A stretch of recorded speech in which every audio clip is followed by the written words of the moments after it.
Empezamos el día 3 del ciclo de conferencias forense, el segundo ciclo. Estamos muy felices de seguir en línea, seguir conectados con ustedes, pasando este momento de crisis que estamos teniendo todos. Ya hoy superando ya en este momento los 1000 asistentes. Tenemos el gusto de empezar una nueva jornada junto a Leticia Povilauskas, que es una doctora licenciada en genealogía y palynología, especialista y investigadora en la Universidad de La Plata, en el cual nos va a desarrollar un poco de su trabajo, de sus investigaciones y sobre todo la casuística que ha tenido en el desarrollo de su profesión. Así que un placer saludarte, Leticia. Un placer a todos. Bueno, te dejo la clase. Cualquier duda que vos quieras preguntarle a los alumnos, me avisás y yo voy a estar acá del otro lado. Así que te dejo la clase. Perfecto. Bueno, como dijo Federico, yo soy egresada de la Universidad Nacional de La Plata, me licencié en la carrera de Geología y me doctoré en la carrera de Ciencias Naturales con orientación en Palynología. Hace 17 años que me dedico a hacer peritajes de Geología y Palynología forense, justamente por las ramas a las cuales yo me dedico. Así que lo que voy a hacer hoy es explicarles dentro de los casos que he estado haciendo en todos estos años, los casos que están cerrados, los que no están cerrados no puedo hablar, y primeramente les voy a explicar una compilación de lo que es la toma de muestras, dónde se encuentran los granos de polen, dónde se encuentran las esporas, vamos a hablar de las esporas también, y del tema del laboratorio también. Para empezar, la palynología forense es una rama que se encuentra ligada no solamente a la botánica forense, sino dentro de lo que es las grandes ramas de las ciencias naturales, como por ejemplo la geología, dentro de la biología está la palynología, la mitología, que es el estudio de los hongos, la botánica, el estudio de los restos vegetales, la entomología forense, que es el estudio de los insectos, y la antropología también está muy ligada, que es el estudio de los restos óseos. Son todas pertenecientes a la rama de las ciencias naturales. ¿De qué se trata el estudio de las ciencias forenses en este caso? Justamente es aportar a la justicia todos los indicios y los elementos de prueba que ayuden a resolver todos los casos criminales, empezando por el lugar del crimen, llamado comúnmente el lugar del hecho, o la escena del crimen, que se relacionan directamente con los imputados y con las víctimas, todos mediante los móviles. Lo que llamamos móviles, obviamente, las evidencias y ya todos los indicios que uno pueda recolectar directamente del cuerpo de la víctima y también del lugar del hecho. ¿Cómo se colectan esos indicios? Tenemos diferentes tipos de indicios. Primeramente geológicos, también tenemos físicos y plancton. Cuando hablamos de plancton me refiero a los elementos acuáticos. Geológicos son los que están relacionados directamente y van de la mano con las muestras de análisis palynologíco. ¿Por qué digo esto? Porque los restos de polen y de las esporas se encuentran casi siempre en el suelo, donde uno va a colectar algo. Así que la muestra térrea, cuando uno la colecta, ya sea de superficie o de profundidad, viene acompañada con las muestras palynologicas, que después en marcha palynologíca en el laboratorio se van a separar. Los elementos físicos son todos los indicios que están relacionados con una escena del crimen o un sospechoso, ya sean palas, ya sean sogas, cables, diferentes tipos de elementos que se utilizaron, cortopunzantes, herramientas, por ejemplo, que se utilizaron para abrir algo, también todo tipo de calzado, sobre todo la parte de la suela y el lateral de la suela, el cabello de las víctimas, y todos los autos o vehículos que se relacionan, bicicletas, con algún hecho delictivo. De todo eso se va a analizar guardabarros, se van a analizar alfombras, se van a analizar pedalines y las ruedas de las bicicletas también. En cuanto a plancton, en la conferencia de hoy no voy a hablar mucho de esto porque ya con la parte de palynología tengo bastante. En plancton lo único que les voy a decir que analizo muestras de agua donde se encuentra en mi cuerpo y también la muestra de sangre de la víctima que directamente los médicos forenses la obtienen en la operación de autopsia. Cuando hablamos de colección de muestras palynologicas estamos hablando de tanto espacios abiertos como cerrados. Cuando yo hablo de espacios abiertos, estoy hablando de un lugar de campo abierto, a cielo abierto, digamos, que pueden ser de diferentes tipos. Cuando hablo de un lugar de espacio cerrado, es una casa, un departamento, una finca, un lugar que tenga techo. En ese caso, se deben colectar diferentes tipos de indicios o elementos de evidencia que uno piense que pueden estar ligados a la escena del crimen o al sospechoso. Pueden ser sábanas, pueden ser almohadas, pueden ser acolchados, frazadas, calzados, ropa que se encuentre con la vista. Dentro de los elementos de espacios abiertos podemos encontrar bosques, baldíos, en muchos casos donde se encuentran muchos femicidios, lugares cercanos a la costa. En la foto que estamos observando abajo a la izquierda estoy con mi tesista, que es la licenciada en criminalística que hizo su tesis en palinología y se recibió en la UCALP el año pasado. Ailén Gómez hizo su tarea de campo excelente, también en un lugar abierto. Y hablando de lo que es la palinología en sí, se trata del estudio de granos de polen y de esporas. Y cuando habla de palinología forense, es el estudio de polen y esporas relacionados a un hecho delictivo y una escena del crimen relacionada. ¿Qué son las esporas? ¿Qué son los granos de polen?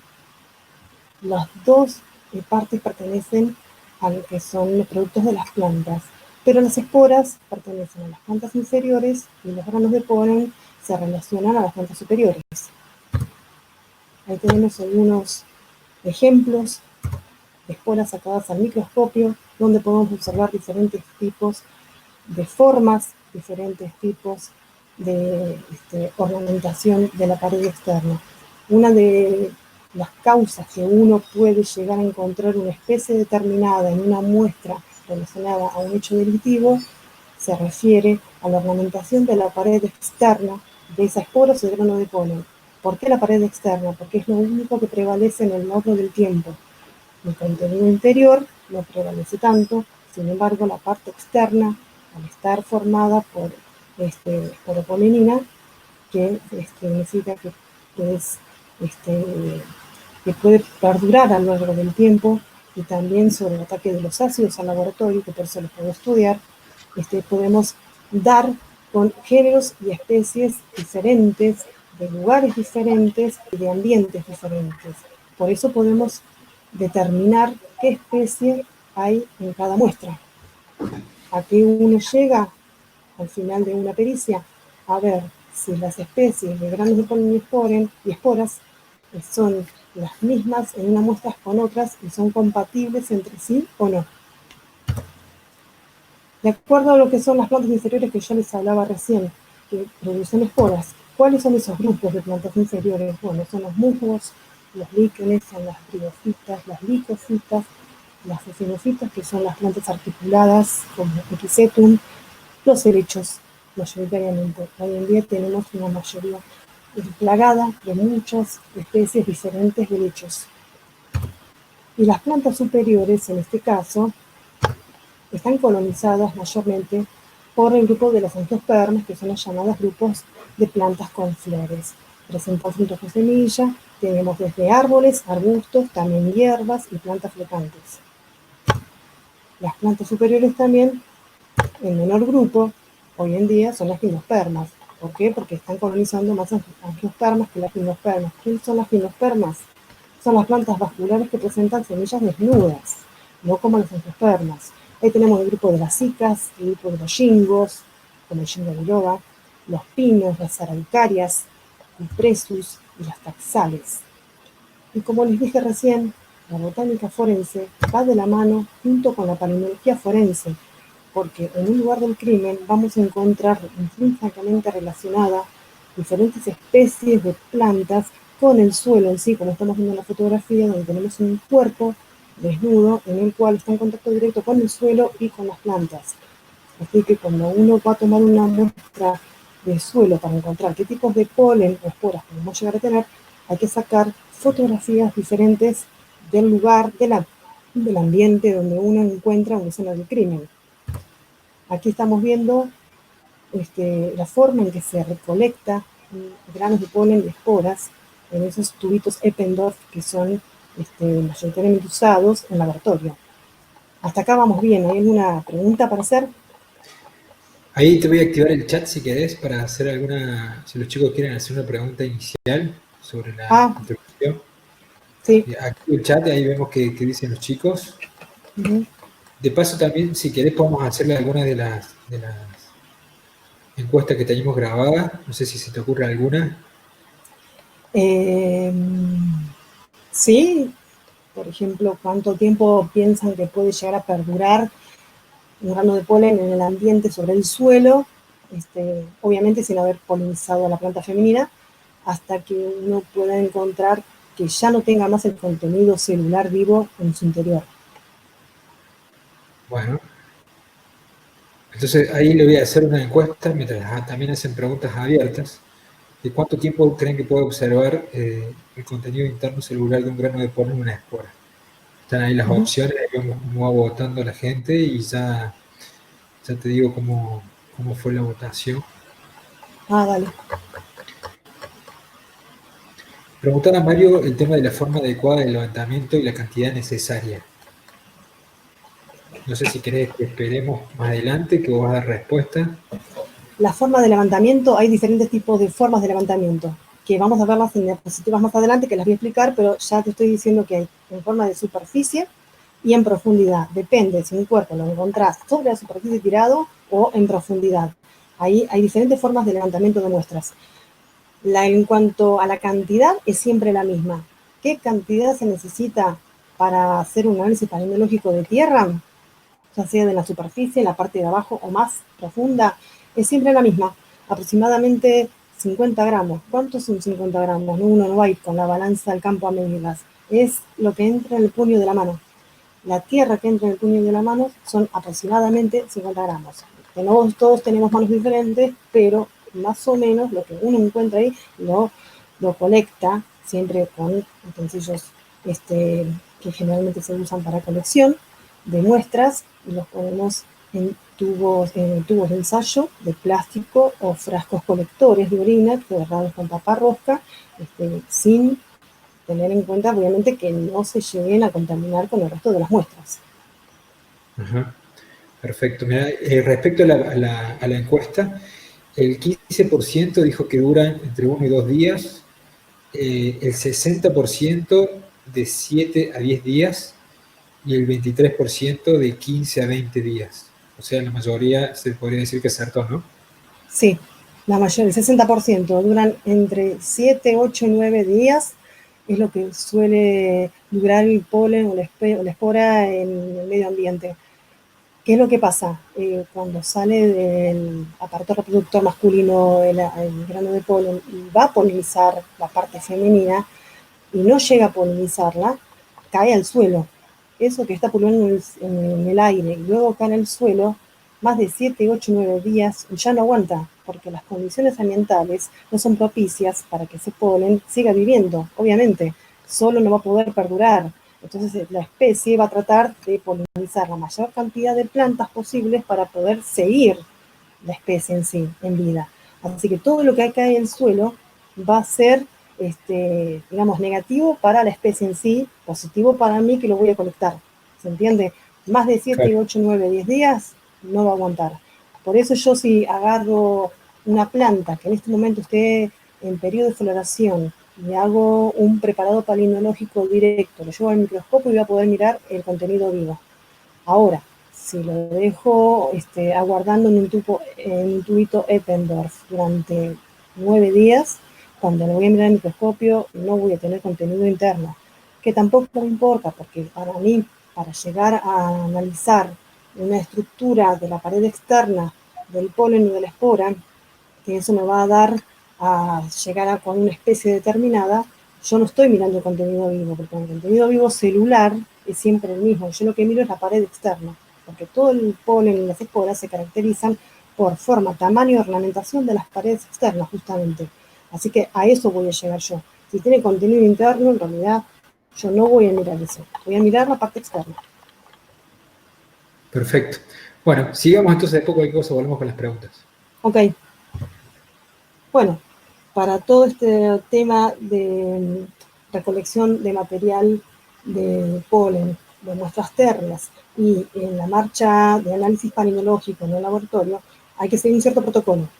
Hay diferentes tipos de protocolos en todos los lugares del mundo, en la Argentina, en la provincia de Buenos Aires, donde yo estoy viviendo actualmente, y el que se está rigiendo es más o menos el mismo en todos lados. Por ahí tienen un detalle que se hace más, un detalle que se hace menos, pero generalmente es el mismo protocolo. Según el que estamos siguiendo en la provincia de Buenos Aires, el suelo siempre se toma como un organismo natural que tiene su morfología definida con sus propios rasgos característicos, que son los diferentes horizontes del suelo de la superficie en profundidad, con sus propiedades específicas y con su composición química y mineralogía definida. Todos los suelos se caracterizan propiamente diferentes a lo largo y a lo ancho de todo el país y de todos los lugares. En lo que va al laboratorio, siempre cuando uno llega a recepcionar diferentes tipos de muestras de tierra o de suelo, lo primero que hay que hacer es un tamizado por diferentes mallas de tamices que van de micrones, desde los 250 micrones, desde los 88 micrones, pasando por los 50 micrones hasta los 37 micrones. ¿Qué es lo que va a hacer esos tamizados? Es ir dejando en cada mallado diferentes granulometrías de polen y esporas en cada uno de ellos. Sabemos que las angiospermas son los granos de polen más chiquititos que hay, algunos hay menos de 10 micrones, y son dificilísimos de ver a microscopio, por eso hay que utilizarse también para observarlos microscopía electrónica de barriga. Pero después de los tamizados que uno va haciendo, de ahí uno empieza a hacer una remoción de los elementos carbonáticos que con una solución de ácido clorhidrato, lo que se aplica en el laboratorio es al 33%, que es concentrado. Luego se hace 3 veces un lavado con agua destilada. Esto es importante, agua destilada se utiliza y no se utiliza agua de la canilla o agua potable. ¿Por qué? Porque siempre vienen de los tanques con un porcentaje mínimo o máximo de diatomeas. Las diatomeas también están presentes en las muestras de tierra que uno llega al laboratorio y llega a mirar al microscopio. Están conviviendo con la asociación palinológica. Justamente, si yo voy a eliminar las diatomeas, voy a mirar solamente las muestras de granos de polen que es de ambientes puramente continentales. Pero si yo tengo una muestra que estoy recibiendo que está muy cercana a la línea de costa, a la línea del mar, por ejemplo, o a una laguna, lo más probable es que no solamente tenga en la tierra granos de polen y esporas, sino que voy a poder llegar a ver diatomeas o algunos otros tipos de palinomorfos que van a ser acuáticos, ya sea acuáticos de agua dulce o de agua salada. Después de hacer esos lavados con agua destilada, se hace una disgregación de la sílice con ácido fluorhídrico. Esto se hace en el caso que uno no le interese ver las diatomeas. Yo este paso no lo hago en el laboratorio. Antiguamente sí lo hacía, pero ya ahora no lo hago porque hay un montón, una variedad muy grande de diatomeas, de vinos flagelados, de acritarcos, que son otros tipos de palinomorfos que encuentro que son acuáticos, muestras muy cercanas a ambientes acuáticos y ambientes marinos también. Luego de esto se hace otra vez lavado con agua destilada, se hace un tratamiento de ácido clorhídrico en caliente a baño María para evitar la formación de geles. ¿Qué pasa con los geles? Si yo no hago esto, se forman geles, y cuando voy a hacer un preparado palinológico en una muestra para llevar al microscopio, lo más probable es que cuando yo observe los granos de polen van a estar tapados por manchas oscuras de materia orgánica que van a ser formadas como geles. Eso no me va a poder visualizar bien lo que es la forma de grano de polen entero. Voy a encontrarlo manchado o voy a mirar la mitad, que no me va a servir para la fotografía. Luego de esto se hace una oxidación con ácido nítrico, lavado con agua destilada varias veces, y es una coloración para teñir todo con material orgánico, en este caso, que son los granos de polen y las esporas. Se colorean con diferentes tipos de colorantes que se utilizan en laboratorios, como por ejemplo la fluoxina, azul de metileno, y se hace el montaje definitivo. Luego vamos a hablar de muestreo. El muestreo se puede utilizar, se utiliza siempre en el lugar del crimen, o sea, en el lugar del hecho, donde se encuentra un cuerpo, alrededor del cuerpo, sobre el cadáver, en este caso si llega a estar desnudo, o en las ropas del cadáver si está vestido, sobre las evidencias que uno encuentra que están acompañando el lugar del crimen, lo que uno encuentre, una bolsa, una sábana, una toalla, Cualquier cosa que uno encuentre en las cercanías donde está el cuerpo, tiene que tomar esa evidencia, es llevarla herméticamente cerrada al laboratorio para ser analizada. Se hace un packaging, por supuesto, bien cerrado, evitando toda contaminación posible, porque la mayoría de las veces, todas las contaminaciones que se encuentran en las muestras que uno recepciona en el laboratorio provienen del lugar de la muestra, digamos, donde uno recopila esa muestra. ¿Eso por qué pasa? O porque no se toman las medidas adecuadas, o porque pasa mucho tiempo entre que uno va recolectando una muestra, recolecta otra, y en el medio puede pasar un viento que me levanta el polvo de la parte superficial del suelo, puede haber tormentas. O sea, si yo tardo mucho en recolectar las muestras, lo más probable es que o se dañen o que se contaminen. Y por supuesto hay que hacer las correspondientes cadenas de custodia, que son los documentos que van a acompañar a cada una de las muestras que van a ir al laboratorio para poder ser analizadas. Los tiempos de pericia hay que tenerlos muy en cuenta. Yo no puedo iniciar una pericia y terminarla dentro de 2 meses, porque hay una fiscalía, porque hay un juez esperando los resultados, y además está todos los familiares de la víctima esperando los resultados. Y la apertura se hace siempre teniendo en cuenta la solicitud de la pericia por parte del fiscal o por parte del juez, con la fecha y hora exactas para la apertura de esa muestra, que hay que hacerla antes, y del análisis de cada una de las muestras detalladas. ¿Cómo se traslada cada una de las muestras? Como están viendo ahí en las fotografías, son diferentes tipos de packaging: sobres chicos, sobres grandes, cajas bien cerradas. Tienen que estar firmadas, tienen que estar selladas, y así bien empaquetadas van a ser recepcionadas hasta el momento que uno va a abrir cada una de esas muestras, el día y hora que el fiscal diga. ¿Se entiende esto? ¿Cómo es la toma de las muestras? La toma de las muestras en el lugar de la escena del crimen, o donde yo quiero tomar una muestra, se pueden utilizar. Mayoritariamente esos tubos de ensayo transparentes cerrados con tapa rosca, que son de plástico. No tomarlos con tubos de ensayo de vidrio. ¿Por qué? Porque en el transcurso del movimiento que uno lleva la muestra hasta el laboratorio, lo más probable es que pueda llegar que se rompa. Cápsulas de Petri de diferente tamaño, bien cerradas, con cinta adhesiva para que no se abran, por supuesto, y bien etiquetadas, también de plástico. Después tenemos, podemos tener pinzas, podemos tener gubias, cucharines, cucharas, algún vaso de precipitado más grande, y se toman muestras secas, muestras pueden estar húmedas, por ejemplo, porque llovió y la muestra está mojada. Se toma la muestra, cuando llega al laboratorio, se la seca primero y después se la pericia. Ahí estamos viendo una fotografía en donde se toma muestra del suelo, la parte superficial, con guantes de látex, barbijo, todos los elementos que uno tiene que tomar en cuenta. Una vez que se llena el tubito de ensayo, se lo cierra con la tapa roja, se lo cierra con la cinta adhesiva y se lo pone dentro de un sobre. Si no es un tubo de ensayo, estamos viendo esos típicos vasos colectores que tienen más cantidad, digamos, de relleno. Esos son los vasos herméticamente cerrados. Esos vasos directamente yo los vacío en los tamices y los voy pasando por diferentes mallados y los voy separando cada malla de tamiz, lo que queda retenido en una cápsula de Petri determinada, y la voy identificando con un código alfanumérico, lo cual me va a permitir después poder hacer un informe más completo. Con respecto a las prendas que encontramos, ya sea en un lugar cerrado, ya sea en un sospechoso o en la víctima, se localizan todos los tipos de prendas que uno vea a simple vista que hay adherencias térreas, donde uno puede tomar la prenda completa, la pongo en una batea, en una palangana con agua destilada, siempre, obviamente, para evitar la contaminación con las diatomeas. Las dejo que precipiten las diatomeas, que se escurra toda esa cantidad de polen que está en cada prenda durante 24 horas, y después saco la prenda y todo lo que quedó en la batea o en la palangana o en el balde lo voy centrifugando varias veces, lo cual es una tarea de mucho tiempo, hasta llegar a un precipitado en un tubo de ensayo que me permita hacer la marcha palinológica. ¿Qué es lo que puede llegar a pasar?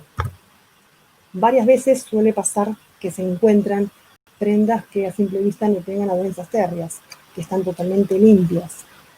Entonces uno, antes de ponerla en una batea con agua destilada, que uno ya sabe que no va a desprender casi nada, lo que se suele hacer directamente es tomar una cinta adhesiva transparente y de muy buena calidad, presionarla sobre la prenda en diferentes lugares y colocarla sobre esos vidrios que ustedes ven enumerados, que son portaobjetos que van a ser colocados directamente al microscopio.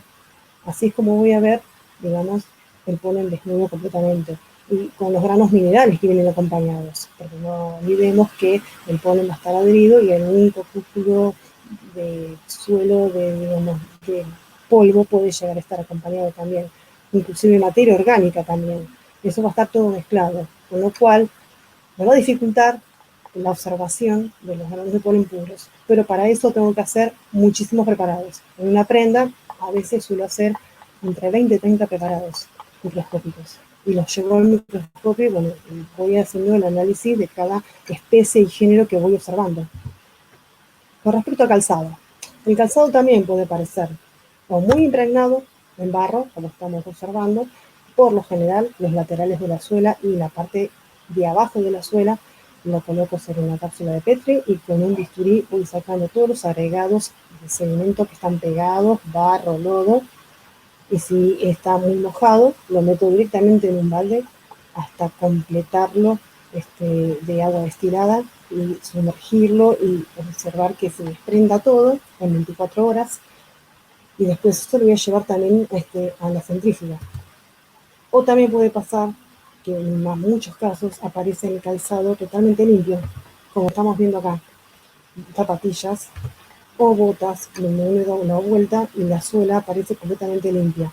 En ese caso no queda otra que hacer lo mismo, agarrar cinta adhesiva transparente, colocarlo abajo de lo que es la suela o los laterales también y presionar y pegarlos en portaobjetos y llevarlos al microscopio y hacer la observación directa. También puede llegar a pasar que encontramos diferentes tipos de formas vegetales, desde raicillas pegadas, hojas enteras, hojas partidas, o también pedazos de semilla, y diferentes tipos de formas de plantas que podemos encontrar adheridas, de algunos tallos chiquititos. Lo más probable es que esté todo triturado.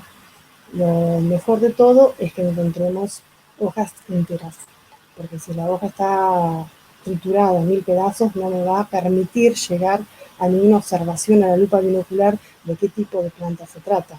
Entonces uno trata de llegar a ver, aunque sea una hoja de los fragmentos vegetales que uno está recibiendo, para poder ver si coincide con el polen o esporas que uno está mirando en microscopio. También podemos tener dentro de todas las evidencias que se reciben palas, que pueden tener mucha cantidad de bacterias o no. En ese caso, se toma un bisturí y se va sacando de cubito todas las adherencias que están pegadas. Si son adherencias grandes, mejor, y si no, se pasa gasas embebidas con agua destilada por toda la superficie. ¿Qué hago con las gasas? Una vez que están embaduras o empapadas de lodo o sedimento, las coloco en cápsulas de Petri con agua destilada y dejo que la gasa suelte todo el contenido sedimentario que tiene, todo el sedimento, todo el suelo. No se utiliza el algodón porque el algodón lo que hace es disgregarse cuando uno lo pone en agua y no puedo separar lo que es el polen de él. Entonces se utilizan siempre diferentes tipos de gasas. Una de todo lo que estamos viendo está limpia, parece que no tiene nada. En ese caso se toma la cinta adhesiva, se la coloca sobre la redera, sobre la superficie, o también lo que puedo hacer es primero eso y después la coloco en una batea con agua destilada para que cuenta algo de sedimento o no. Sí. La mayoría de las veces está muy limpia, no va a ser sedimento. Sí. Vos sabés que se está escuchando como un escucha? poco bajo. Te voy a pedir, porfa, que si podés hablar un Ah, poquito más fuerte, porque como que se escucha un poco bajo. sí, sí. Bueno, Dale, dale. gracias. ¿Ahí se escucha? Sí, sí, sí, se Ahí se escucha bien. escucha. Un Bien, poquito. dale. Sí, sí, se escucha bien. Bueno, Dale. bien. Decía, con respecto a la ropa que aparece limpia, lo primero que se hace, cuando uno no ve adherencias impregnadas en las telas, lo que hace uno. Y primero coloca la cinta adhesiva, presionando, que es la tela, y después los ponemos en unas bateas, con unas palanganas con agua destilada, para ver si llegan a soltar material. Eso suele hacerse. ¿Qué pasa con la ropa? Hay diferentes tipos de tramados de telas. No es lo mismo tener un lana que tiene una gran cantidad de polen impregnado con tierra que una prenda que es de nylon 100%. Obviamente la prenda de nylon lo que hace es soltar el polen de ida, la lana no. Entonces, cuando se trata de una prenda, por ejemplo, con mucha lana, lo que es tenerla afilada para que suelte todo el material térreo, todo el polen, todo lo que tenga. De eso lo voy a escurrir y lo voy a tratar en la centrífuga hasta llegar a un precipitado mínimo. Porque no olvidemos que yo para ir al microscopio necesito hacer un preparado con una pipeta de un par de gotas. Entonces no hace falta tener una palangana llena de material, ya con un poquito es suficiente, de un tubo de ensayo, por ejemplo. Bueno, esta diapositiva que les muestro acá es para que observen cómo es la formación natural de los suelos. Por lo general, los horizontes de los suelos, llamados horizontes pedológicos, siempre en la parte superficial vamos a tener la mayor acumulación de materia orgánica que va a estar formada por los restos de invertebrados, de artrópodos, restos de plantas en putrefacción, que por eso la parte superficial del suelo va a ser de una coloración más oscura que otra más de profundidad. El horizonte que viene consecutivamente va a ser el horizonte A, después el horizonte B y el último va a ser la roca. Cuando uno se encuentra con un ambiente típico donde va a muestrear que los horizontes están organizados de esta manera, cuando está el humus arriba, el horizonte A y el B abajo, significa que no hubo ninguna excavación, ningún procedimiento de enterramiento de nada. Pero si llegamos a encontrar todo esto disturbado y dado vuelta, significa que hubo una excavación. Además, hay que tener en cuenta toda la vegetación que se va formando por el nivel superior del suelo, que está bien organizada, porque la vegetación tarda un tiempo en recomponerse. No es que uno hace un pozo, excava, entierra algo y después lo tapa y la vegetación a la semana ya está nueva. Tarda un poquito más. ¿Se entiende? Diferentes tipos de ambientes tardan más, tardan menos, pero eso lleva un tiempo de que las especies de plantas vuelvan otra vez a crecer en el horizonte de arriba. Y además el humo que estaba por encima se dio vuelta y está abajo. Así que vamos a tener un desorden de todos los horizontes en sí. Ahí vamos a observar que todo suelo vamos a tener diferentes tipos de texturas. Tenemos desde suelos que van a ser muy arenosos, muy limosos, muy arcillosos. ¿De qué va a depender esta contextura de suelo? Va a depender del lugar y el ambiente que estemos muestreando. No es lo mismo muestrear en un bosque en plena ciudad, no va a ser lo mismo muestrear, por ejemplo, en un baldío, no va a ser lo mismo muestrear que en una zona costera, y no va a ser lo mismo muestrear que en un lugar que esté cercano a la orilla de una laguna o en otro lugar del país. Por eso los suelos se van a clasificar de diferente forma y manera en el norte, sur, este y oeste de todo el país, no solamente de cada provincia, porque ya sabemos que los suelos van cambiando, digamos, sedimentológicamente a lo largo de todo el país. Y a mí eso me va a dar un indicio de cuánta cantidad de polen se puede llegar a albergar en un suelo o no, porque los suelos que tienen una granulometría más gruesa va a ser más propenso a que no contengan polen que los suelos que tengan granulometría más fina. ¿Por qué? Porque se destruyen. Por eso, el grano de polen y las esporas, por lo general, se suelen encontrar en estos tipos de suelos, arenoso, limoso y arcilloso. Lo más probable es que no se encuentren ni en gravas, ni tampoco en conglomerados. ¿Hasta ahí vamos bien? Sí, vamos bien. Ahora mejoró el audio. Ahora que empezaste a hablar como un Ah, poco más pausado y más fuerte, mejoró el audio. sí, sí, estoy hablando, gritando, sí. Dale, vamos, Bueno, vamos bien. eh, Te entonces, voy, te voy sí, contando, Leti, que estuvimos haciendo las encuestas que habíamos preparado. La mayoría sí, está muy cerca del 50% entre el sí y no. Ahora estamos con el polen se modifica al pasar el tiempo y el ajá, 56% dijo que sí. Pero en relación a las otras que realizamos, si es factible encontrar polen después de 2 años de tenerla incautada, está muy parecido el porcentaje entre el sí y el no. Y también encontrar polen en la ropa después de haberla pasado 2 veces por el lavarropa también está muy parejo entre el sí y el no. Como para que vos tengas una bueno, idea del conocimiento que tienen los alumnos sobre el tema. bueno, entonces explico eso, ¿Cómo? explico eso. Sí, sí, si querés hacer como un resumen de eso por el tema del Hago un polen. pequeño resumen. Sí, sí, sí. La primera era si puede llegar a estar presente en una ropa incautada después de 2 años. Y el polen Sí, en condiciones que no estén a la intemperie, que no estén bajo la lluvia, que no estén, digamos, al aire libre, abajo de la tormenta, obviamente va a prevalecer. Si yo dejo una ropa durante 2 años a la intemperie, digamos, la tiro al mar, no va a tener polen, porque se lo va a llevar todo el polen, todas las esporas, se lo va a llevar, digamos, lo que son las corrientes de agua y demás.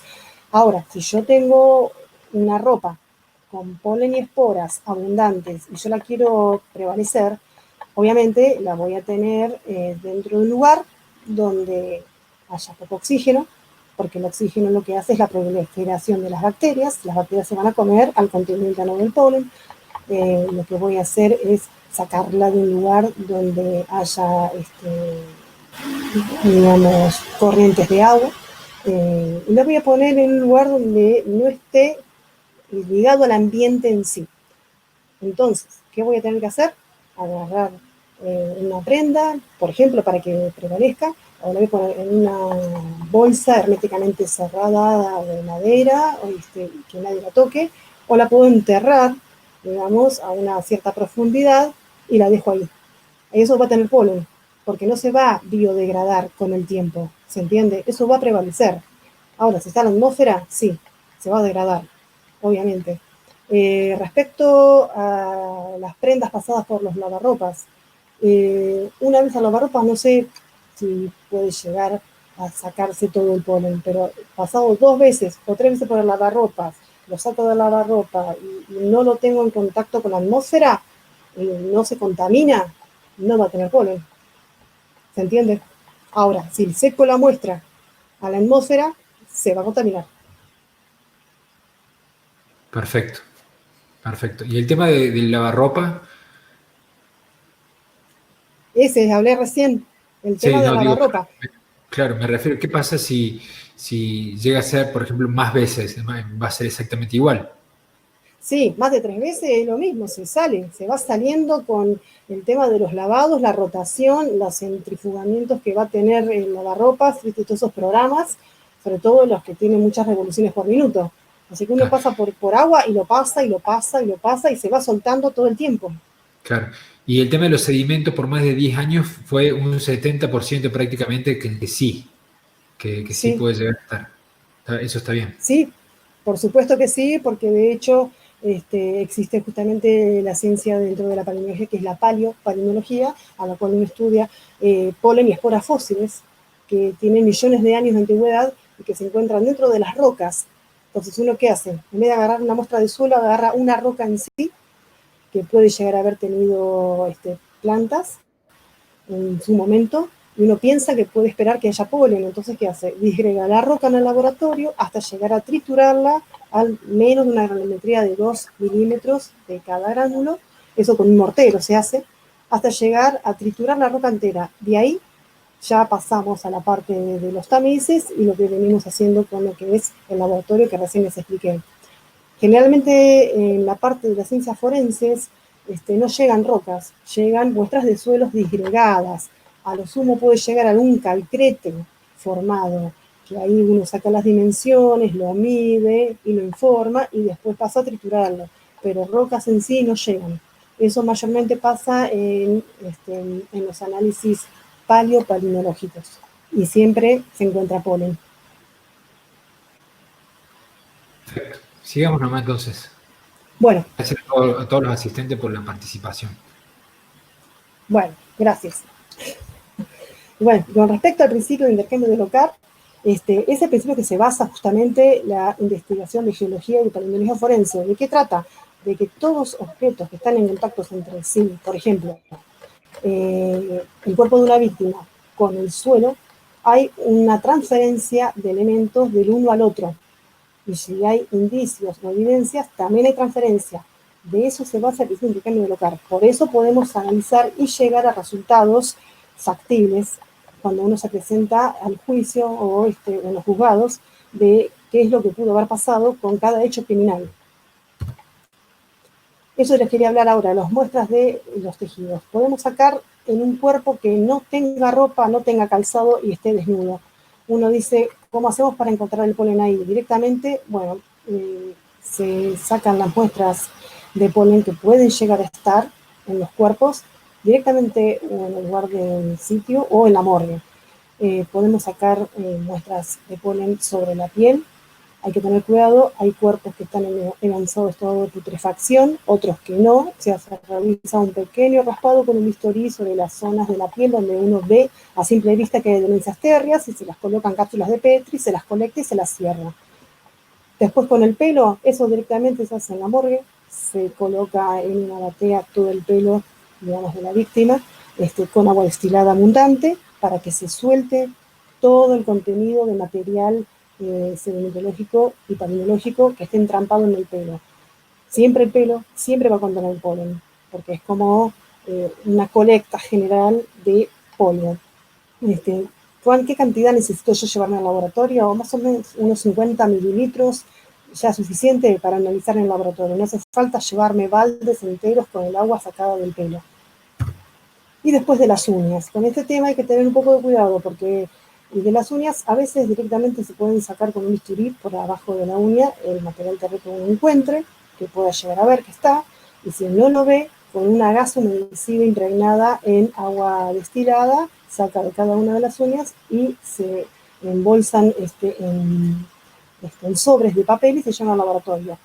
Hay un problema con esto, porque generalmente de las veces los fiscales siempre dicen que las uñas tienen que ir para ADN, para análisis de ADN. En ese caso, cuando el fiscal pide que las uñas vayan al análisis de ADN, ya no sirve el análisis palinológico. Yo no puedo sacar muestras de ahí, no las puedo tocar, porque primero es antemano el análisis de ADN y después viene el análisis palinológico. Así que en ese caso me quedaré sin las muestras, obviamente. Una vez que pasan las uñas al ADN, yo no las voy a poder utilizar porque ya van a estar contaminadas. Las muestras en los hisopos. Antiguamente se utilizaban hisopos estériles para hacer raspado de lo que es la uña, sobre la piel, y se colocaban en portahisopos, como estamos viendo en la fotografía de abajo, de la derecha, se cerraban y se llaman laboratorio. Hasta que se daba con la fecha de la pericia para abrirlos, ya era un contenedor bacteriológico importante que se había comido toda la cantidad de polen que podría haber llegado a estar presente y ya la muestra ya no me sirve. Entonces, en estos casos, por lo general, hay que intentar de no muestrear con hisopos, directamente con gasas. Es lo que se está haciendo ahora. La toma de hisopos ya no sirve. Eso no se suele utilizar ahora. Bueno, con respecto a la parte de antecedentes en criminalística, desde cuándo se toman las muestras en tierra para hacer análisis de polen, una de las dataciones más antiguas dentro de lo que es la provincia de Buenos Aires fue la data de 1953, que se utilizó un análisis de tierra para llegar a algunos resultados certeros en un juicio y relevantes. A partir de ahí empezó a ser conocida cada vez más la ciencia de palinología. Y bueno, la palinología generalmente, ¿para qué sirve? Justamente para saber en todas las circunstancias que se pudo haber ocurrido un crimen y el ambiente en el cual se pudo haber producido el crimen. Justamente se debe a que el polen siempre está en todo ambiente diferente, está presente y de acuerdo a los tipos de floraciones y la polinización de lo que es las diferentes especies que tenemos en los ambientes, puede aparecer en cualquier época del año. Van a ir variando esas especies, por supuesto, pero aparecen siempre. Acá tenemos una imagen en la cual podemos observar qué podemos encontrar en un cuerpo, desde el pelo hasta los pies. Vamos a encontrar restos vegetales, como les mencioné, también raicillas, tallos, diferentes tipos de hojas, y también podemos encontrar flores, y sobre todo las muestras terras, como les dije, que fue lo que estábamos hablando hasta recién. Eso que me va a indicar un lugar específico en donde la víctima, digamos, fue encontrada, o si en realidad fue transportada de un lugar a otro o no, porque podemos encontrar que la muestra de polen que obtenemos de las prendas o del cabello de la víctima no sea la indicativa que está en el lugar que se encontró en el cuerpo. Puede ser de otro lugar geográfico específico. ¿Está? Para eso sirve la comparación y cotejo de diferentes análisis palinológicos. ¿Cómo es el muestreo que hoy habías preguntado hoy, Fede? Respecto a los diferentes lugares a muestrear, ya sea superficial o en profundidad. Tenemos básicamente 4 muestreos que se hacen. Depende del grado de, digamos, de lo que sea de rapidez de tomar la muestra, o si tenemos mucho tiempo para hacer una metodología exhaustiva.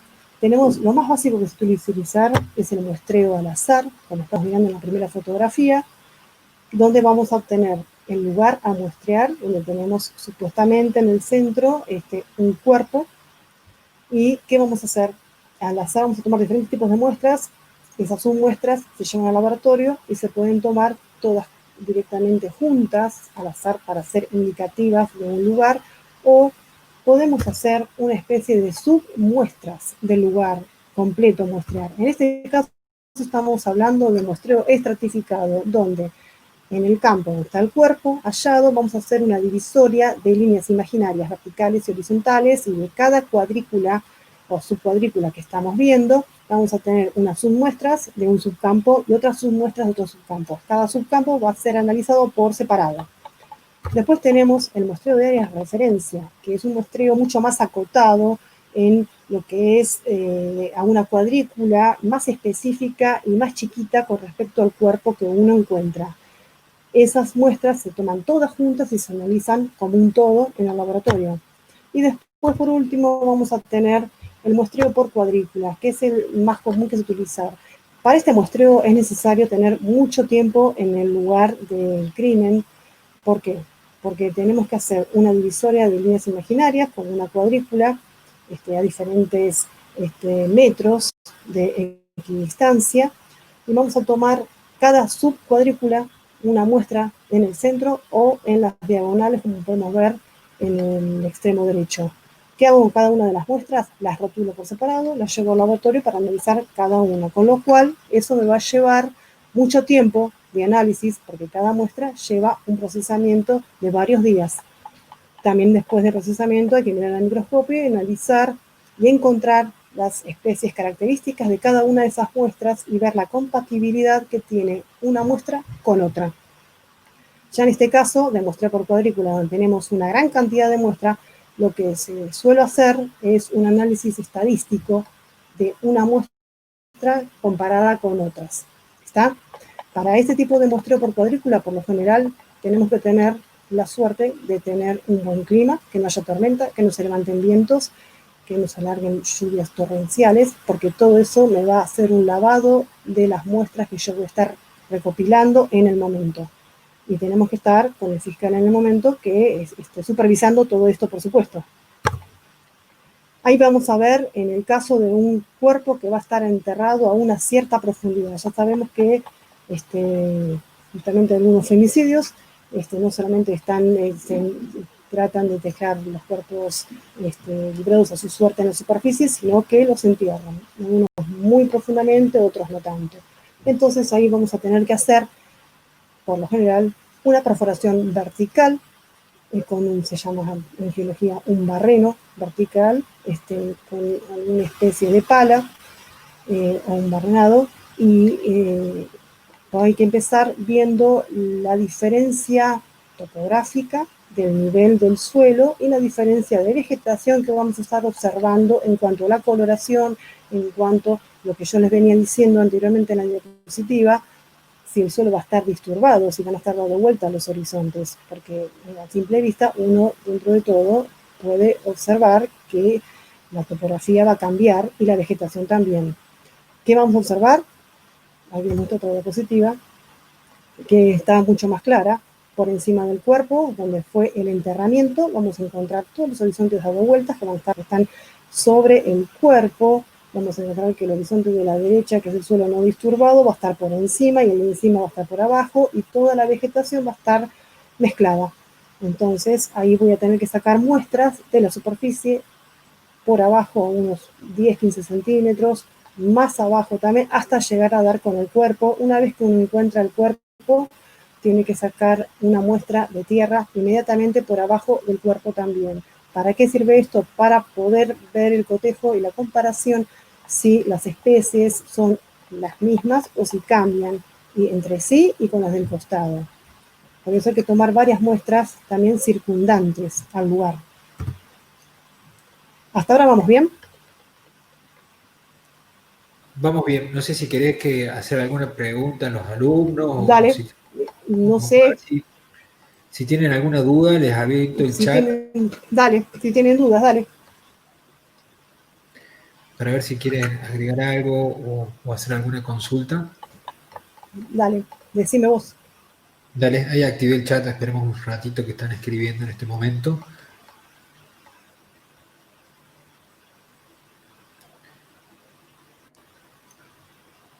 Aida dice todo claro. Ah,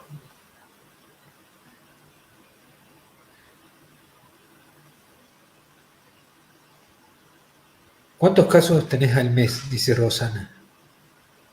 va dependiendo, aunque no lo creas. Depende, depende de los homicidas. Ahora Ahora estamos, estamos en una época brava, ¿no? estamos en una época, en este momento, brava, en donde hubo épocas que las incendiaban y las quemaban. Hubo épocas que las despedazaban y las descuartizaban. Y ahora estamos en una época que las entierran a las Ajá. víctimas. Pero Entonces va cambiando y aunque no parezca, es como que se van contagiando los homicidas. Si aparece un caso de una chica muerta y tirada bajo tierra, entonces al rato aparece otra y así. Y ahora estamos en una época brava y puede variar desde 1 hasta 4, 5, por ahí. 4 o 5 por mes. 5, ponele, sí. ¿Y ustedes trabajan para otras provincias? Sí, me ha pasado, sí, en colaboración. En colaboración a otras provincias, ¿no? Sí, me ha pasado, sí. Sí, varias veces.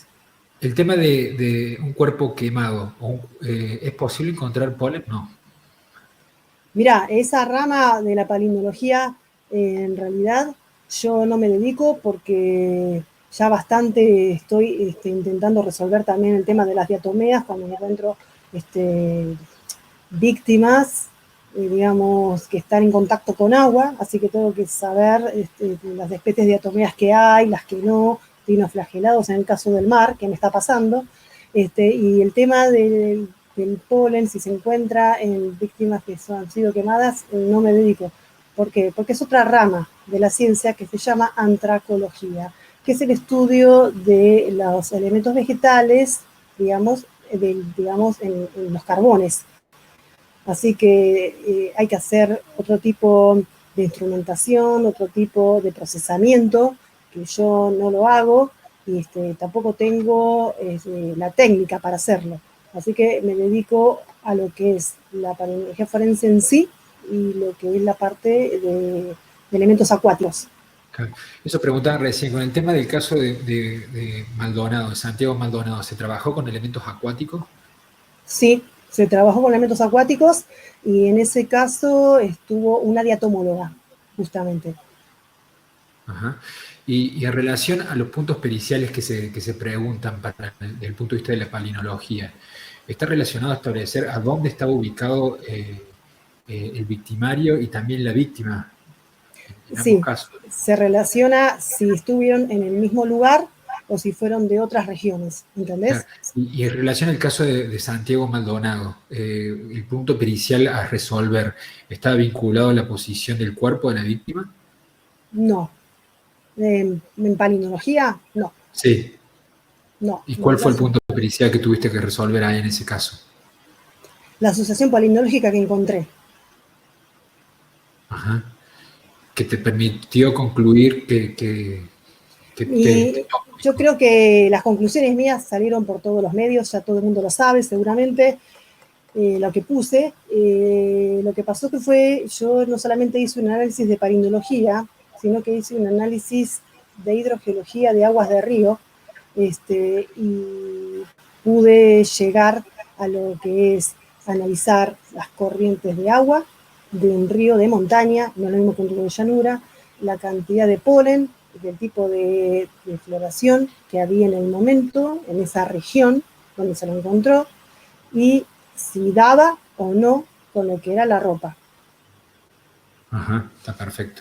Bueno, ahora Leticia va a ir desarrollando otro caso puntual, para que ustedes sepan, pero también comentarles que estas clases ahora acreditan 2 horas cátedras, así que la opción al certificado que sale $5 convertido a su moneda local, lo van a tener al finalizar la conferencia, así que bueno, para que estén expectantes sobre ello. Seguimos, Leti, entonces. Bueno, seguimos. Esta parte la voy a hacer un poquito más ágil porque por ahí es media aburrida, que es lo que se trata de lo que es la observación macroscópica y microscópica de lo que es el polen. En sí, como verán, esta filmina vamos a tener 2 tipos. Una es en lupa, que es la macroscópica, y la microscópica, que se refiere a lo que es el microscopio común, el microscopio electrónico de barrido. Entonces, yo voy a ver diferentes tipos de elementos, porque en una muestra de tierra me viene todo mezclado. Aparece no solamente polen con tierra, sino que aparecen raíces, aparecen tallos, aparecen hojas y hasta fragmentos de corteza de árboles. Todo eso lo voy a mirar en la parte de la lupa. Y elementos antrópicos que estamos viendo hacia la izquierda, acá, por ejemplo, polvo de ladrillo, trizas de vidrio, restos de plástico, fibras sintéticas pertenecientes a ropa, eso también se ve a la lupa perfectamente y lo voy a tener que detallar. En cuanto a lo que es la palinología, voy a tener que detectar si son granos de polen, si son esporas y de qué tipo de plantas pertenecen. Justamente a eso me refiero. Hablando de las esporas, vamos a ver diferentes tipos de ornamentaciones de esporas que yo les decía y formas de la pared. Por ejemplo, la foto de la izquierda, esa de color, es al microscopio óptico, y la de la derecha es al electrónico de barrido, donde tiene un detalle muchísimo mayor. Vamos a ver diferentes tipos de ornamentaciones. Ahí tenemos otros más abajo también el microscopio Almed. Después, en cuanto a los granos de polen, vamos a ver diferentes tipos de formas pertenecientes a las gimnospermas, como podemos ver los que son de la especie de Fedra, los pinos, la de que tienen un saco central y un cuerpo central y dos sacos aéreos, que son los que le dan mayor flotabilidad en el aire. La imagen de abajo, que la van a ver en colores claros, lo de rosa de adentro es el contenido vivo de grano de polen, justamente. La imagen de arriba ya no tiene nada, no se ve absolutamente nada. Ahí tenemos angiospermas, la gran variedad de las gramíneas, pertenecientes a esta familia en particular que son las poáceas, son muy chiquititas, las salicáceas, y las fotografías que tenemos del MED al costado, como verán, tienen un detalle muchísimo mayor a lo que es la estructura interna de la pared. Estas son fotos medias desprolijas sacadas por mí en MED, que hice de un caso que estuve haciendo hace muchos años atrás, donde lo que tiene también, van a ver en la imagen de arriba, que hay algún grano que está medio abollado. Eso pasa porque son tan pequeños y diminutos que cuando pasa el rayo de electrones del microscopio electrónico de barrido, abolsa los granos de polen y dificulta por ahí la observación, pero uno trata de encontrar la mayoría posibles sanos para poder fotografiarlos y para presentarlos en las pericias. Otra de las cosas importantes que a mí aparece en un informe, no solamente hacer el detalle de la descripción de todo lo que encuentro, sino acompañarlo por fotos. Ahí tenemos otra foto de diferentes tipos de granos. Eso es una espora, donde vemos la lisura, la abertura trilete en el centro, se abrió justamente por el haz de electrones que ha pasado. Otro tipo de ornamentación y aberturas de otro grano de polen. Ahí tenemos un grano con 3 sacos aéreos, por ejemplo. Bueno, y de diferentes tipos de formas y de estructuras de la pared que vamos a observar en diferentes. Ahora vamos a ver los diferentes casos. Les puse 3 nada más de antiguos que estuve haciendo. De los nuevos no les puedo poner nada, por supuesto, porque muchos están abiertos todavía. Este trata en la provincia de Buenos Aires, en el predio de Lomas de Zamora, como van a ver en la foto de la derecha.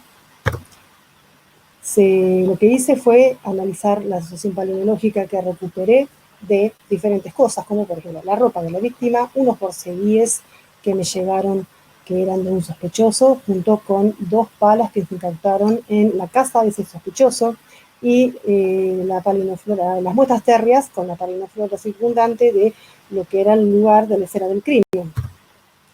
El lugar de la excavación donde estaba la víctima enterrada, lo vamos a ver ahí.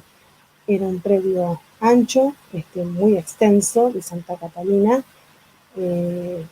Vamos a ver, como verán, la vegetación cambia. Hay, digamos, evidencias de que ha habido una excavación. Por lo que vemos no era muy profunda, era menor a 40 centímetros, mucho menor. Por lo tanto, la víctima enseguida se la pudo ver. Ahí con la línea negra vamos a observar dónde estaba apoyado el cuerpo de la víctima. Verán que queda al descubierto el suelo raso, y para que se vuelva a formar la vegetación va a tardar un cierto tiempo.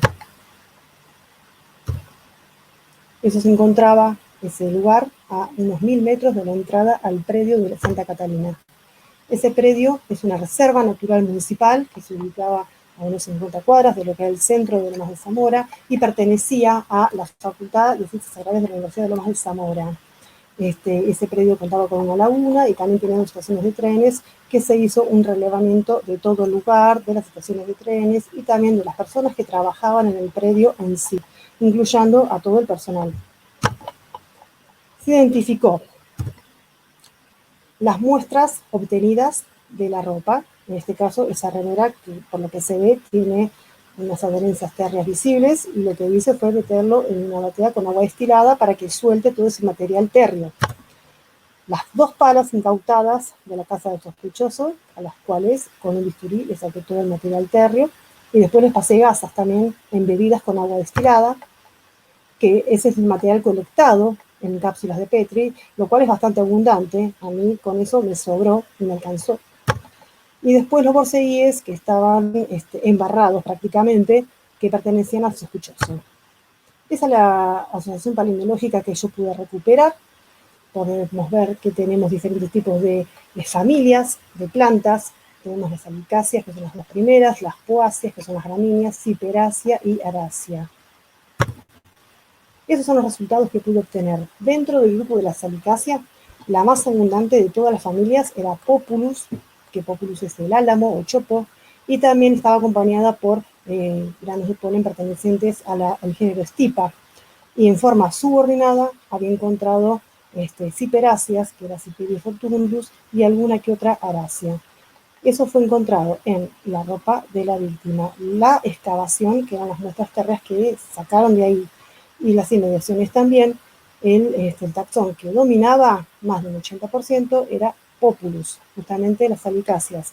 Y también esto me llevó a una comparación que me dio totalmente aparejada con las muestras que pude obtener de las 2 palas incautadas y los borceguíes del sospechoso que estaban cercanos al lugar donde se había encontrado el cuerpo de la víctima. Luego de haber hecho toda esta comparación, análisis paleontológico, digamos, con otros tipos de resultados, se vio que el sospechoso había sido el autor del crimen. Otro caso a analizar, que fue también hace unos años atrás, no muchos atrás, fue en la localidad de Montehermoso, en lo que es más al sur de la provincia de Buenos Aires, en Argentina. Acá estamos viendo el lugar típico, que es una zona muy cercana a la costa, a la línea de costa.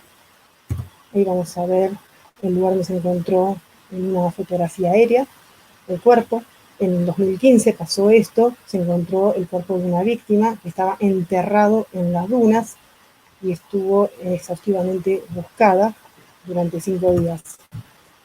Lo que pasó fue justamente que la que sospechosa era la íntima amiga de la víctima y luego se dio a conocer por un testimonio justamente de la sospechosa que había un problema de amoríos donde la sospechosa golpea a la víctima, la deja inconsciente, la lleva a la duna y la semi-entierra, digamos, entre las arenas, pero con la cabeza afuera para que pueda respirar, pensando que se iba a despertar. Lo que ocurrió fue que la víctima no se despertó y ustedes saben que las arenas en las dunas van raptando y sobre todo si el clima cambia y se levantan unos fuertes vientos. Tan rápido que fue que tapó y sepultó a la cabeza de la chica, dejándola asfixiada totalmente. Fue así que encontraron enterrada completamente a la víctima. ¿Qué fue lo que analicé? La ropa de la víctima, bueno, el calzado y la ropa de la sospechosa. Aquí encontré una asociación palinológica que estaba mayoritariamente dada por la familia Asteraceae, donde encontré especies pertenecientes a Baccharis, Carus acrintoides y Micaria micrantha, típicas de lugares que no son muy húmedos. Esas especies son de lugares más tirando a secos, lugares de arenas.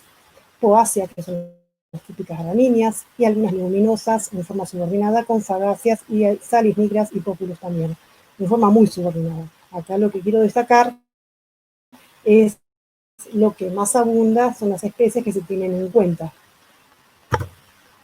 Ahí hay algunas fotos sacadas al microscopio, de unas muestras que yo preparé de algunos granos de Asteraceae. Van a ver la foto de la izquierda, de abajo, es donde se ven esos granitos en diferentes ornamentaciones, son muy específicos cuando uno los ve. También encontré en toda la asociación palinológica elementos acuáticos, como por ejemplo la familia Hydrodictiaceae, que son aves y algunas Tenedesmacia, como por ejemplo Cenedesmus, Pocho. También, y algunas Cigospores, las de Ridicularáceas, que son Gliotrichia. Acá vamos a ver algunos de esos ejemplos de algas pertenecientes a la asociación palinológica continental y en este caso acuática. Todo eso hace un conjunto de la asociación palinológica en sí que fue recuperada. No siempre es continental, completamente. Hay muchas veces que hay elementos acuáticos. Y finalmente, ese análisis de todas las muestras tomadas de la víctima concordó con las de la ropa de la amiga, o sea, de la chica que fue la autora del crimen, que fue culpada por homicidio en grado. Después tengo otro caso. ¿Seguimos hasta acá? Sí, sí, dale, sigamos. No sé si querés que hagamos una pregunta en el chat o querés que terminemos los casos y después preguntamos. Termino este y ya querés preguntamos. Bueno, dale. Este es el último caso, que fue muy Dale, conocido listo. Que fue muy conocido, que Listo, se produjo perfecto. cerca del en el Río de la Plata, en una de las desembocaduras del Río de la Plata, uno de los brazos que desemboca de los ríos al Río de la Plata, cerca del Seamse. Acá tenemos identificación del lugar donde se encontró un cuerpo. Fue un caso muy controversico. Ahí estamos viendo una imagen satelital donde, ahí estoy apuntando, en donde se ha encontrado aproximadamente el cuerpo de la víctima. Ahí tenemos la autopista del Camino del Buen Aire. Hacia la parte superior vamos a ver lo que es el río Reconquista. Ahí tenemos la circulación de lo que es el río Reconquista. Y van a observar que entre el río Reconquista y la autopista del Camino del Buen Aire hay como una vegetación que une, que eso es uno de los brazos que une el río Reconquista con la autopista. Abajo en el centro vamos a ver el Seamse. Ahí tenemos una aproximación que es un detalle de la fotografía anterior que yo les había mostrado, donde está el puntito rojo, es donde se encontró el cuerpo de la víctima. ¿Cómo se lo encontró? Bueno, estaba con ropas y con también calzado, estaba envuelto en una bolsa, pero no estaba cerrada la bolsa, solamente envuelta alrededor. O sea que los pies estaban al descubierto y tenía signos de haber sido sumergido en el agua.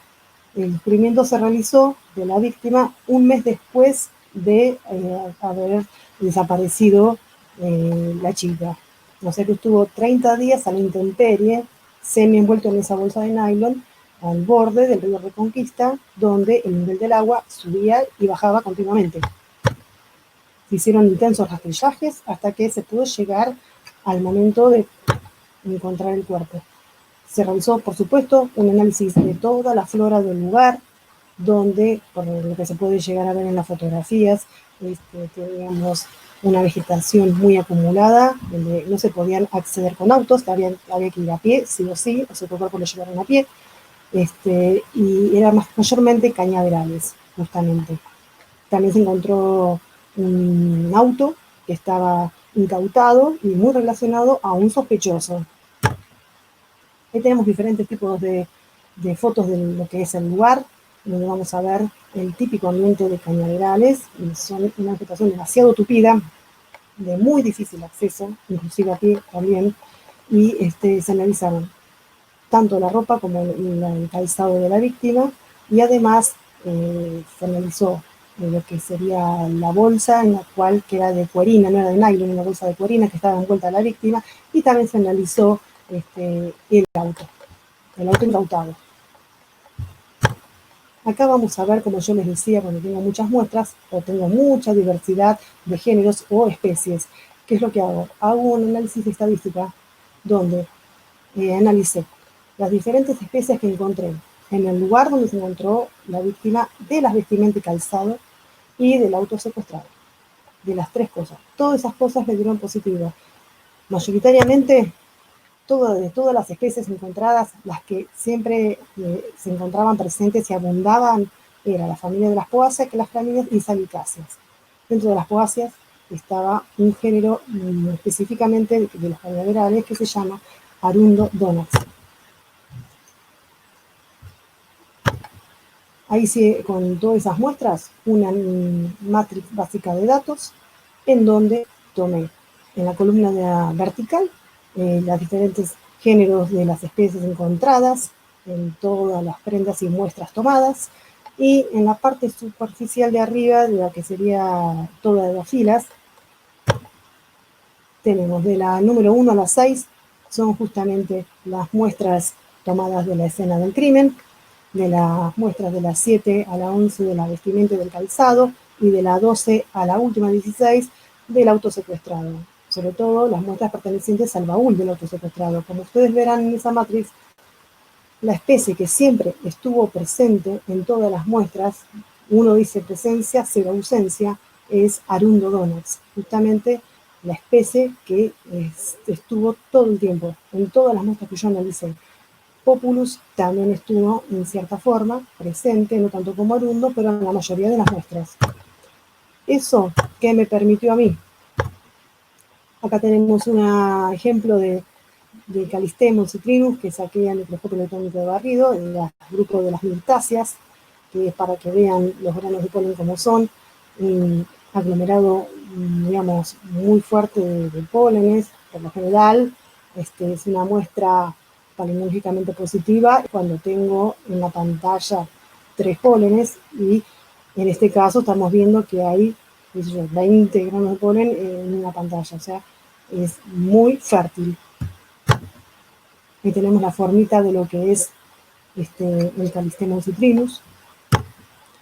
Y finalmente pude llegar a que la asociación palinológica me dio que la familia de Arundo-donax, las poáceas y Populus de las salicáceas, acompañadamente con Carex y las asteráceas y las mirtáceas en forma subordinada, eran las que preponderaban en todas las muestras analizadas, ya sean la ropa y calzado de la víctima, el lugar donde se encontró la víctima, por supuesto, pero también me dieron con el auto incautado, sobre todo las muestras del baúl. También se me presentó una asociación de quistes dinoflagellados, pero que era muy baja en relación a diversidad. Encontré solamente una sola especie, Opercularidium centrocarpum, que son dinoflagelados, muy poca variedad. Y encontré algas de agua dulce que estaban representadas por las hidrodictiáceas, Pedreastrum, también que son de agua dulce, y algunos agregados coloniales de Gotrococcus. Todo esto, acá podemos observar, cuando se presentan, la foto izquierda es Pedreastrum, la foto de la derecha es Gotrococcus. Cuando se presentan estas muestras de algas, significa que las muestras, que el ambiente no es continental 100%, sino que también está muy relacionado al ambiente acuático de agua dulce. Y en un 80% de todas las muestras que yo analicé, el taxón que abundaba eran estas Poacer Donax, que fue hallado en todas las muestras que ya les dije, y que apuntaba a que esta especie de polen estaba en contacto directamente con el sospechoso. Acá hice un gráfico donde podemos observar que la víctima estaba justo en el borde del río, por eso las muestras de los borcegos estaban bastante limpias, porque el nivel del agua del río en un mes con fuertes lluvias subió y bajó varias veces, pero las muestras de la ropa estaban impregnadísimas en granos de polen. Vamos a observar el dibujito de Donax de la planta en sí, que es ese cañaveral, y después les hice un dibujito de los granos de polen correspondientes a las plantas continentales y las que están acuáticas sobre la parte del agua. Con todo esto, termino diciéndoles que la ciencia de la palinología forense es realmente muy poco conocida. Hace pocos años está dando a conocer en todos los juicios que se han llevado a cabo, con el esfuerzo de todos los investigadores que se trabajan por tiempo completo. Para esto se requiere que trabajan en complicidad, tanto biólogos, palinólogos, geólogos, sedimentólogos, en la mayoría de los que se puede. Yo hago las dos ramas, hago la parte de la geología y de la palinología, ya que estoy, porque por suerte la información la tengo, pero también me interesa llegar a más concretamente, no solamente a la palinología, sino a lo que es la geología, o sea, el ambiente que puede estar. Y en sí, en el mundo, en la mayoría de los casos, la palinología forense se puede conocer no porque la ciencia en sí se conozca de antemano, sino por la resolución de algunos casos concretos. Básicamente es por eso. Hay una fotografía de estoy trabajando con las muestras, y también quería decirles que por suerte hay mucha gente que se está dedicando a la palinología forense en Argentina, está haciendo la licenciatura en criminalística, y como por ejemplo, acá tengo una foto de tesis que se graduó en diciembre del año pasado de Belén Gómez en la Universidad Católica de La Plata, hizo su tesis en palinología forense. Y esperemos que la gente siga también dedicándose a esta rama de la ciencia. Nada más.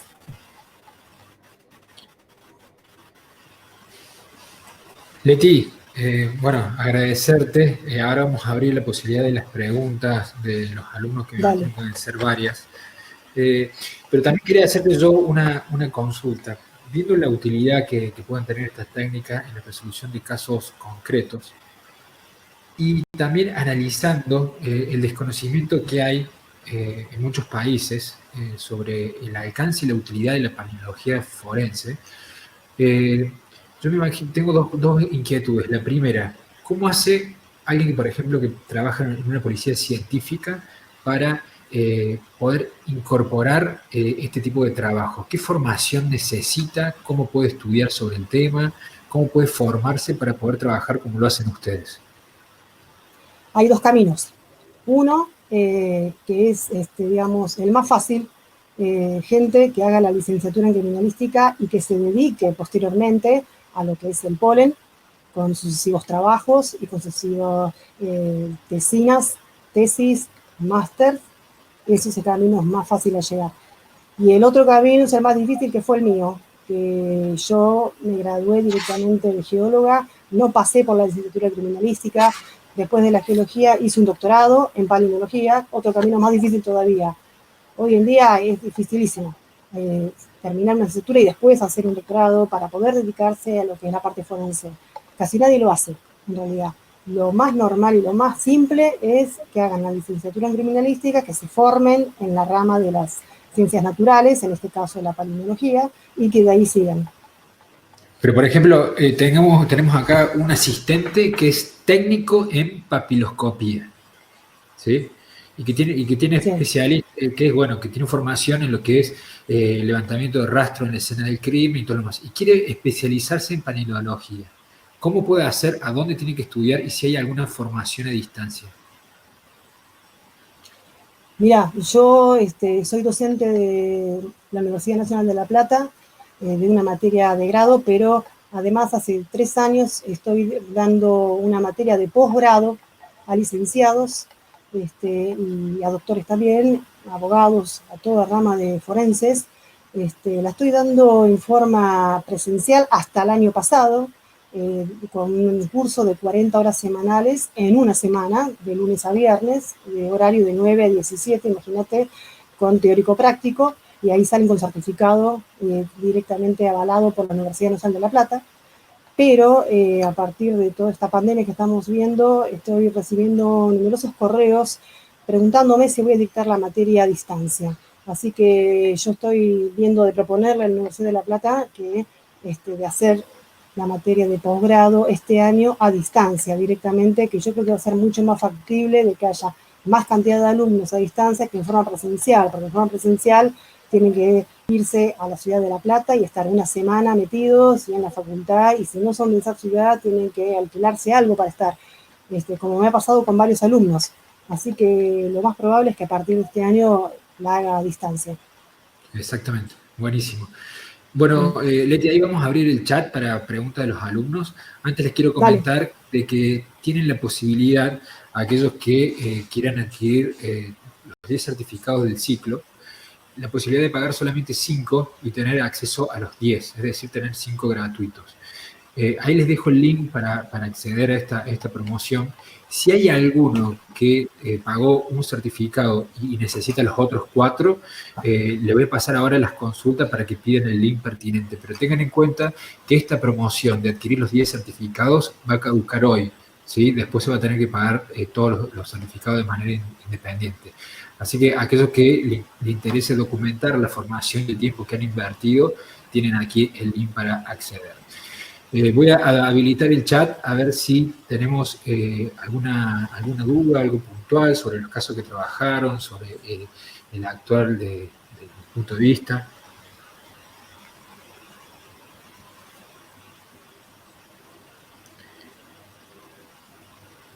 ¿Se puede encontrar polen en un cuerpo cubierto de cal y enterrado?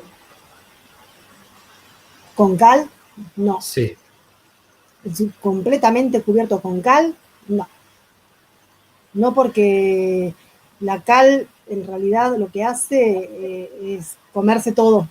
Vos fíjate que los cuerpos que son enterrados y con el tiempo están metidos en la cal, directamente la parte de tejido ya no está más. En la cal viva se come todo el tejido, hasta llegar al hueso. Y ahí ya es dificilísimo disgregar la cal para poder encontrar polen. No. Perfecto. Ahí el profe Federico Villanueva pregunta, en caso de haber utilizado un vehículo para el transporte de un cadáver, ¿qué recomendaciones nos daría para la recolección de muestras? Bueno, eso es importante. Primero, las alfombras delanteras y traseras, los asientos, las pedaleras y sobre todo el baúl. La alfombra del baúl, ¿por qué? Porque los homicidas por lo general para transportar un cuerpo los ponen en los baúles, a no ser algunos descarados que los ponen arriba del techo. Pero, ¿qué pasa con los guardabarros de las ruedas? Los guardabarros en realidad antiguamente, hace mucho tiempo atrás, se tomaban muestras de los guardabarros y se analizaban, pero en realidad no tiene mucha importancia palinológica. ¿Por qué? Porque es un juntadero de polen el guardabarro. Vos fíjate que el auto, si yo tomo muestra del guardabarro, voy a tener muestra de polen de todo el camino que hizo ese auto a lo largo de un tiempo atrás, de acá a un mes, y voy a encontrar de todo. Y no me va a dar un indicio de nada. Yo lo que estoy buscando es un indicio de algo en particular que aparezca en ese auto y que aparezca en las muestras de tierra del lugar o en las muestras de lo que es la ropa en sí. Así que los guardabarros en realidad no me van a dar un indicio de nada, porque realmente son juntaderos de polen. Lo mismo que los filtros de aire. Los filtros de aire de los autos son, a los nuevos de ahora, digamos, son antipolen. Así que ya no se analizan más los filtros de aire porque no juntan polen, ¿entendés? Ajá. Ahí Adriana Silioto pregunta, en el caso 2, la misma asociación palinológica, ¿no se puede encontrar en muchas personas además de la sospechosa? En la parte de la sospechosa en sí, mirá, Sí. tendrías que agarrar varias personas en sí y ver si coincide o no, que es un análisis mucho más detallado, minucioso, que te lleva tiempo. ¿Qué fue lo que pasó en el caso 2? Que la sospechosa terminó declarando. Y ahí, digamos, fue todo en un engranaje que dio con todo. Eso fue lo que pasó. Si no hubiese declarado que era culpable, ¿qué hubiese pasado? Tendríamos que buscar otros sospechosos y analizar las ropas de toda la gente. Claro, exactamente. No es una ciencia exacta, es una ciencia natural, no olvidemos de eso, ¿eh? Sí, y además hay que analizar siempre el caso concreto, ¿no? Porque muchos preguntan qué Eso. porcentaje de resolución tiene, y en realidad es como todo elemento de prueba de cualquier aspecto de la ciencia forense, siempre se va a analizar el caso puntual. Exactamente. Una Sí. de las preguntas es acá si se hace ADN del polen, específicamente barcoding, me dice, pregunta Rosana. No, yo que sepa, en Argentina.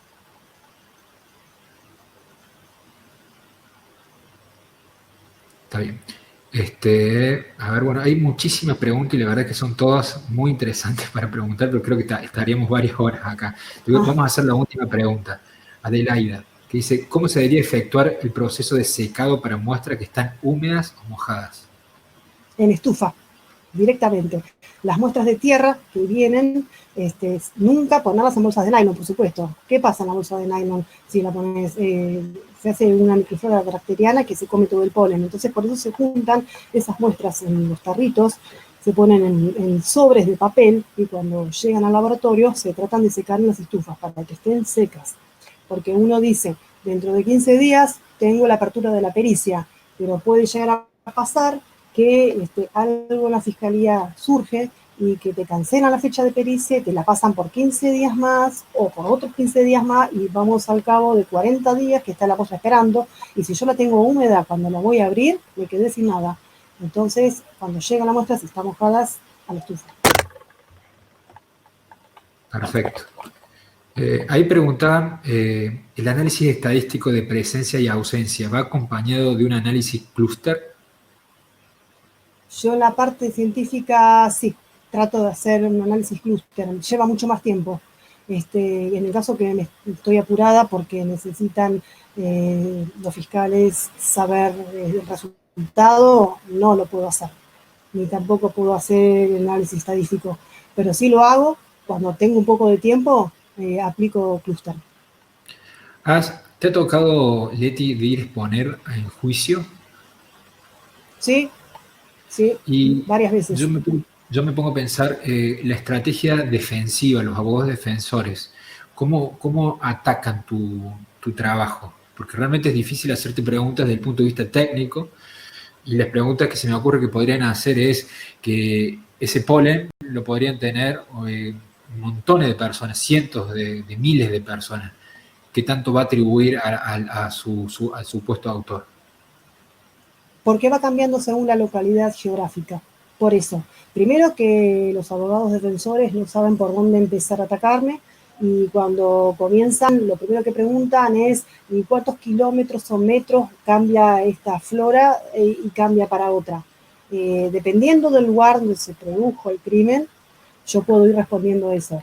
Porque si estamos hablando de una ciudad donde tenemos una misma flora, una misma arboleda y el mismo tipo de plantas, no va a cambiar, va a ser el mismo. Pero si yo tengo un lugar que no es exactamente, digamos, un sitio de ciudad específica con mucha población y que es todo cimientos, y tengo un lugar más natural cercano, yo voy a poder hacer una diferencia en tantos metros o no. Exactamente. Bueno, sí, es interesante justamente saber eso. Chicos, les comentamos de que acá ya quedó todo grabada esta conferencia, les va a llegar a su correo. Por eso, aquellos que no le haya llegado un correo para ingresar, les recomendamos que se anoten de manera individual a cada una de las charlas para que les llegue posteriormente la grabación, ¿sí?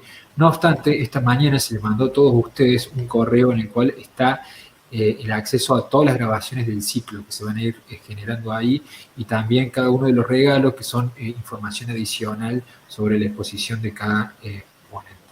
Así que bueno, Leti, muchísimas gracias por tu participación. La verdad que es un verdadero placer para nosotros contar con tu presencia, por tu experiencia, por tu conocimiento, por la calidad de la respuesta que tenés en las preguntas. Y bueno, ahí ya tienen el correo tuyo, no sé si lo querés repetir por si alguien tiene una duda específica. Sí. Mi correo lo tengo que dictar. Está difícil con el nombre, ¿no? Si no, ponerle primer diapositiva, que creo que Dale. ahí está la primera diapositiva, Leti. Ahí Porque va, ahí va. seguramente quieren saber. Ahí está. Ahí va. Ahí, si le pones en presentación para que se vea grande. Ahí está. Ahí está. Cualquiera de los dos puede mandar, ¿eh? Así que bueno, si hay alguien que quiere sacarse alguna de las dudas, porque estuvo muy, muy interesante las preguntas que hicieron, lamentablemente no se puede responder a todas, ahí Leticia se ofrece para ayudarlos en cualquier duda. Así que chicos, muchas gracias por estar y mañana vamos a tener orodología forense. Oscar Soto va a exponer su experiencia en México.